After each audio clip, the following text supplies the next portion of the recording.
मार्गं सत्यं जीवन यीशु, प्रियतम यीशु, अनुपम यीशु। मार्गं सत्यं जीवन यीशु, प्रियतम यीशु, अनुपम यीशु। जय यीशु की।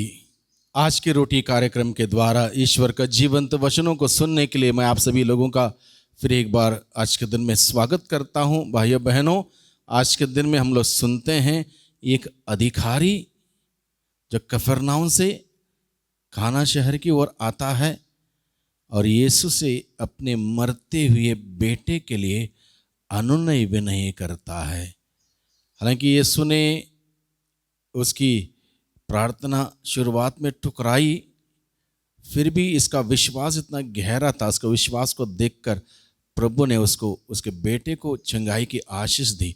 आइए हम प्रभु का वचन सुने। संत यूहन्ना के अनुसार पवित्र सुसमाचार अध्याय 4 पद संख्या 43 से 54 तक। यीशु समारिया से विदा होकर गलीलिया गए। यीशु ने स्वयं यह कहा था कि अपने देश में नबी का आदर नहीं होता। जब वह गलीलिया पहुँचे तो लोगों ने उनका स्वागत किया, क्योंकि यीशु ने पर्व के दिनों यरूशलेम में जो कुछ किया था वह सब उन्होंने देखा था। पर्व के लिए वे भी वहाँ गए थे।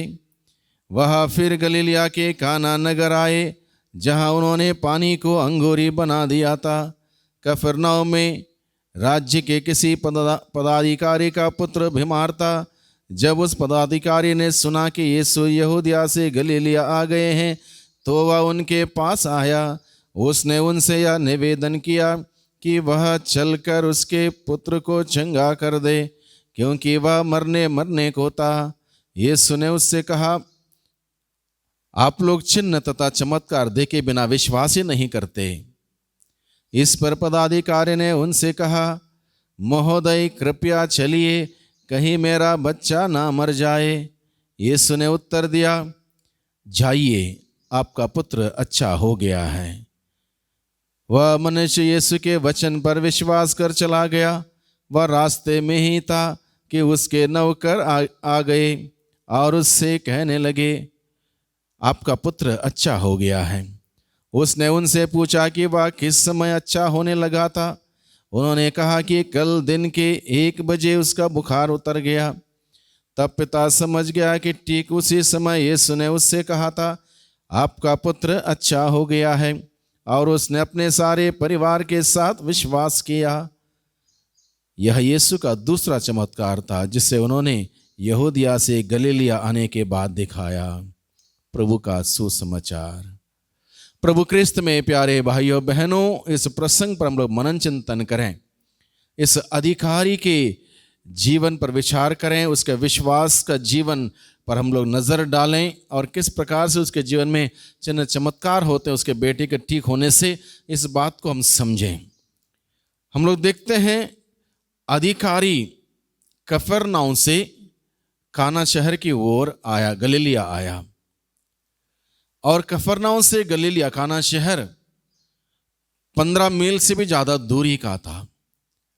और ये अधिकारी है, इसके नीचे बहुत सारे लोग काम करने वाले हैं। वो इस अपने स्टेटस को याद नहीं रखता। इस वक्त वो यीशु की खोज करते हुए निकल आता है, पैदल ही आता है। यीशु की खोज करते हुए, यीशु को ढूंढते हुए गलीलिया आता है। और वहां पर क्या करता है,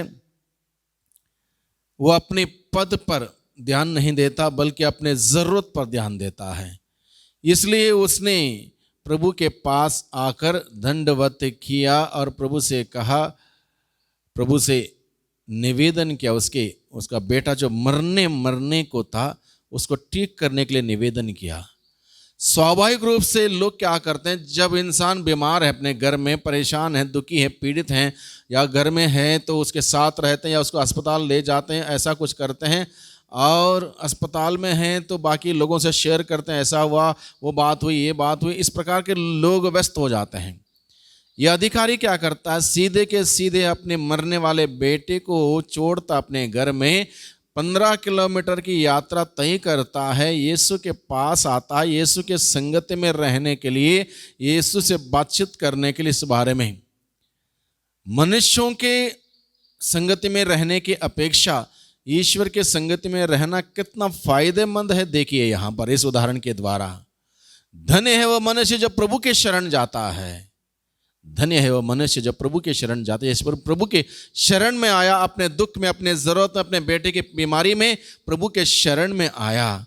और उसके बाद क्या हुआ, इसके प्रभु के शरण में यूं ही नहीं आया, देखते हैं क्या होता है। उसके अंदर इतना दृढ़ विश्वास था, अटल विश्वास था, मैं प्रभु के पास जाऊंगा, प्रभु के वचन सुनूंगा, प्रभु से बातचीत करूंगा और निश्चित रूप से प्रभु आशीष देगा। इस उम्मीद से आया, इसलिए वो अपने मरने वाले बेटे को छोड़कर आया।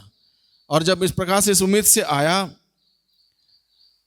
यीशु ने उसकी प्रार्थना शुरू में नहीं सुनी। यीशु ने क्या कहा, आप लोग चिन्ह तथा चमत्कार देखे बिना विश्वास ही नहीं करेंगे।